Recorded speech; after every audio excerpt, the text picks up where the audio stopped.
Chapter 17 of the U.P. Trail by Zane Grey. Recording is in the public domain. Neale and Larry and Slingerland planned to go into the hills late in the fall, visit Slingerland's old camp, and then try to locate the gold buried by Horn. For the present Larry meant to return to Benton, and Neale, though vacillating as to his own movements, decided to keep an eye on the cowboy. The trapper's last words to Neale were interesting. "Son," he said, "there's a feller here in Medicine Bow who says as how he thought your pard Larry was a bad cowpuncher from the panhandle of Texas." "Bad?" queried Neale. "Well, he meant a gun throwing bad man, I take it." "Don't let Reddy overhear you say it," replied Neale, "and advise your informant to be careful. I've always had a hunch that Reddy was really somebody." "Benton'll work on the cowboy," continued Slingerland, earnestly. "An', son, I ain't so all fired sure of you." "I'll take what comes," returned Neale, shortly. "Good bye, old friend. And if you can use us for buffalo hunting without the 'dumb Sioux,' as Casey says, why, we'll come." After Slingerland departed Neale carried with him a memory of the trapper's reluctant and wistful good bye. It made Neale think. Where were he and Larry going? Friendships in this wild West were stronger ties than he had known elsewhere. The train arrived at Benton after dark, and the darkness seemed a windy gulf out of which roared yellow lights and excited men. The tents with the dim lights through the canvas gleamed pale and obscure, like so much of the life they hid. The throngs hurried, the dust blew, the band played, the barkers clamored for their trade. Neale found the more pretentious hotels overcrowded, and he was compelled to go to his former lodgings, where he and Larry were accommodated. "Now we're here, what do we do?" queried Neale, more to himself. He felt as if driven, and the mood he hated and feared was impinging upon his mind. "Shore we'll eat," replied Larry. "Then what?" "Well, I reckon we'll see what's goin' on in this here Benton." As a matter of fact, Neale reflected, there was nothing to do that he wanted to do. "You all gettin' the blues?" said Larry, with solicitude. "Red, I'm never free of them." Larry put his hands on Neale's shoulder. Demonstration of this kind was rare in the cowboy. "Pard, are we goin' to see this here Benton and then brace and go back to work?" "No, I can't hold a job," replied Neale, bitterly. "You're showin' a yellow streak? You're done, as you told Slingerland? Nothin' ain't no good? Life's over for all that's sweet and right? Is that your stand?" "Yes, it must be, Reddy," said Neale, with scorn of himself. "But you it needn't apply to you." "I reckon I'm sorry," rejoined Larry, ignoring Neale's last words. "I always hoped you'd get over Allie's loss. You had so much to live fer. Reddy, I wish the bullet that hit Shane today had hit me instead. You needn't look like that. I mean it. Today when the Sioux chased us my hair went stiff and my heart was in my mouth. I ran for my life as if I loved it. But that was my miserable cowardice. I'm sick of the game." "Are you in dead earnest?" asked Larry, huskily. Neale nodded gloomily. He did not even regret the effect of his speech upon the cowboy. He divined that somehow the moment was critical and fateful for Larry, but he did not care. The black spell was enfolding him. All seemed hard, cold, monstrous within his breast. He could not love anything. He was lost. He realized the magnificent loyalty of this simple Texan, who was his true friend. "Reddy, for God's sake, don't make me ashamed to look you in the eyes," appealed Neale. "I want to go on. You know." "Well, I reckon there ain't anything to hold me now," drawled Larry. He had changed as he spoke. He had aged. The dry humor of the cowboy, the amiable ease were wanting. "Oh, forgive my utter selfishness," burst out Neale. "I'm not the man I was. But don't think I don't love you."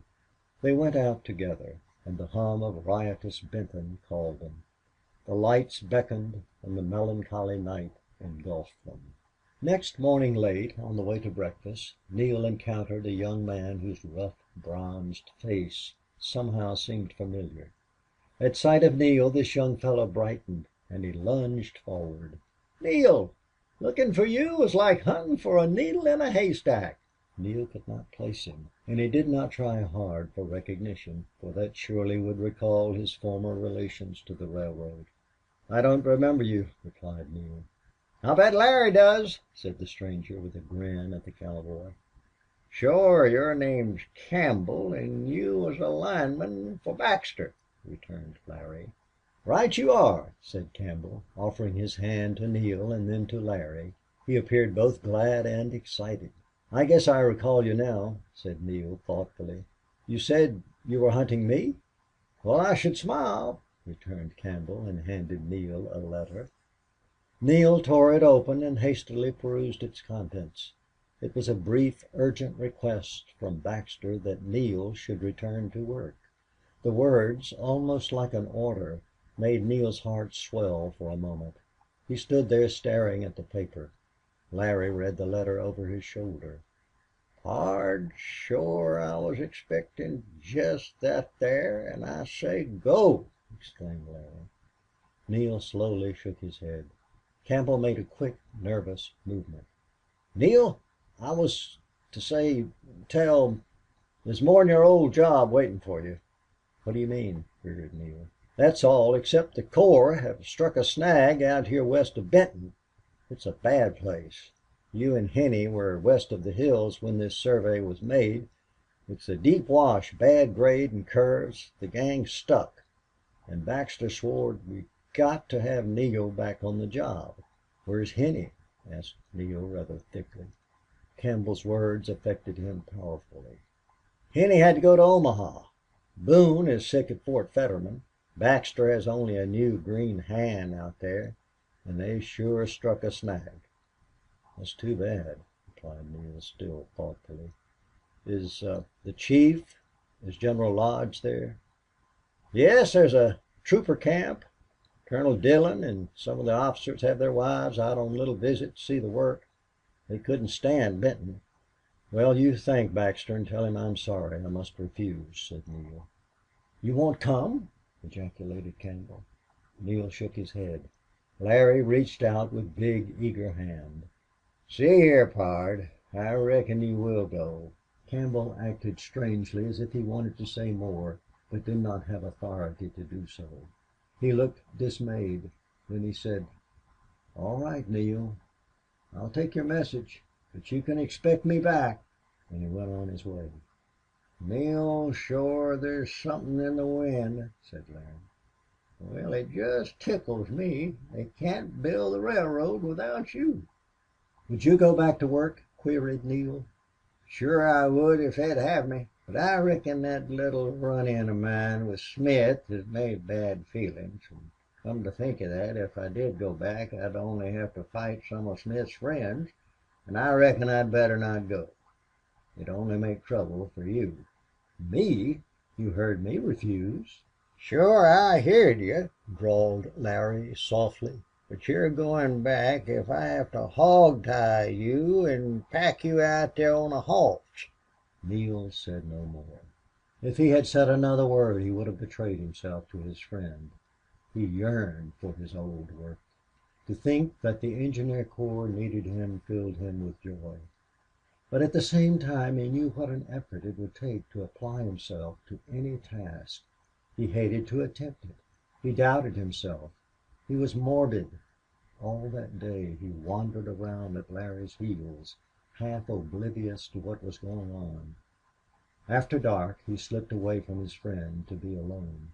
And being alone in the dark quietness brought home to him the truth of a strange, strong growth out of the depths of him that was going to overcome his morbid craving to be idle, to drift, to waste his life on a haunting memory. He could not sleep that night, and so was awake when Larry lunged in, slow and heavy. The cowboy was half drunk. Neale took him to task and they quarreled. Finally Larry grew silent and fell asleep. After that Neale likewise dropped into slumber. In the morning Larry was again his old, cool, easy, reckless self and had apparently forgotten Neale's sharp words. Neale, however, felt a change in himself. This was the first morning for a long time that he had not hated the coming of daylight.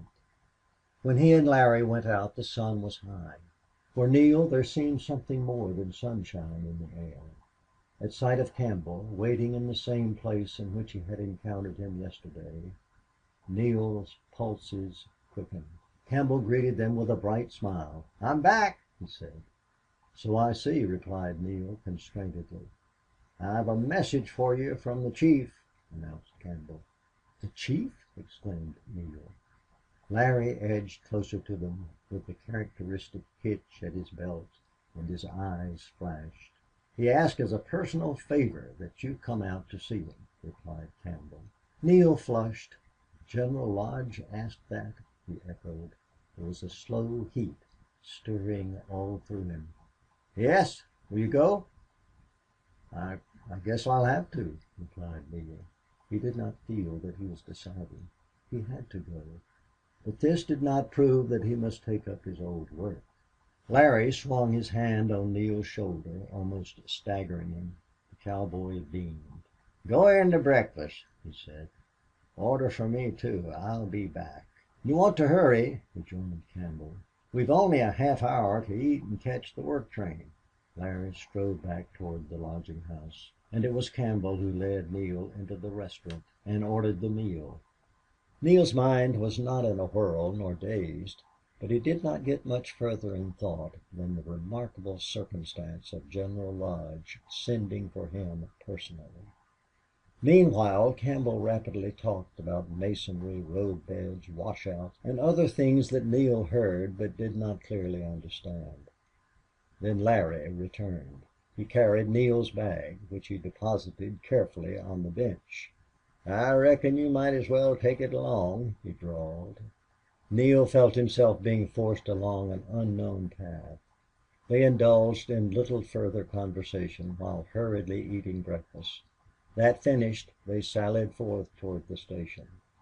Campbell clambered aboard the work train. "Come on, Larry," he said, and Neale joined in the request. "Yes, come," he said. "Wal, seein' as how I want you all to git on an' the railroad built, I reckon I better not go," drawled Larry. His blue eyes shone warm upon his friend. "Larry, I'll be back in a day or so," said Neale. "Ah, now, pard, you stay. Go back on the job and stick," appealed the cowboy. "No, I quit and I'll stay quit. I might help out for a day just as a favor, but..." Neale shook his head. "I reckon if you care anything about me you'll shore stick." "Larry, you'll go to the bad if I leave you here alone," protested Neale. "Wal, if you stay we'll both go," replied Larry, sharply. He had changed subtly. "It's in me to go to hell. I reckon I've gone, but that ain't so for you." "Two's company," said Neale, with an attempt at lightness. But it was a pretense. Larry worried him. "Listen, if you go back on the job, then it'll be all right for you to run in here to see me once in a while. But if you throw up this chance, I'll..." Larry paused. His ruddy tan had faded slightly. Neale eyed him, aware of a hard and tense contraction of the cowboy's throat. "Well, what'll you do?" queried Neale, shortly. Larry threw back his head and the subtle, fierce tensity seemed to leave him. "Wal, the day you come back I'll clean out Stanton's place, just to start entertainin' you," he replied, with a slow drawl as marked as ever it was. A stir of anger in Neale's breast subsided with the big, warm realization of this wild cowboy's love for him and the melancholy certainty that Larry would do exactly as he threatened. "Suppose I come back and beat you all up," suggested Neale. "Wal, that won't make a damn bit difference," replied Larry, seriously. Whereupon Neale soberly bade his friend good bye and boarded the train. The ride appeared slow and long, dragged out by innumerable stops. All along the line laborers awaited the train to unload supplies. At the end of the line there was a congestion Neale had not observed before in all the work. Freight cars loaded with stone and iron beams and girders for bridge work, piles of tiles and piles of rails, and gangs of idle men attested to the delay caused by an obstacle to progress. The sight aggressively stimulated Neale. He felt very curious to learn the cause of the setback, and his old scorn of difficulties flashed up. The camp Neale's guide led him to was back some distance from the construction work. It stood in a little valley through which ran a stream. There was one large building, low and flat, made of boards and canvas, adjoining a substantial old log cabin, and clustered around, though not close together, were a considerable number of tents. Troopers were in evidence, some on duty and many idle. In the background the slopes of the valley were dark green with pine and cedar. At the open door of the building Neale met Baxter face to face, and that worthy's greeting left Neale breathless and aghast, yet thrilling with sheer gladness. "What are you up against?" asked Neale. "The boss'll talk to you. Get in there," Baxter replied, and pushed Neale inside. It was a big room full of smoke, noise, men, tables, papers.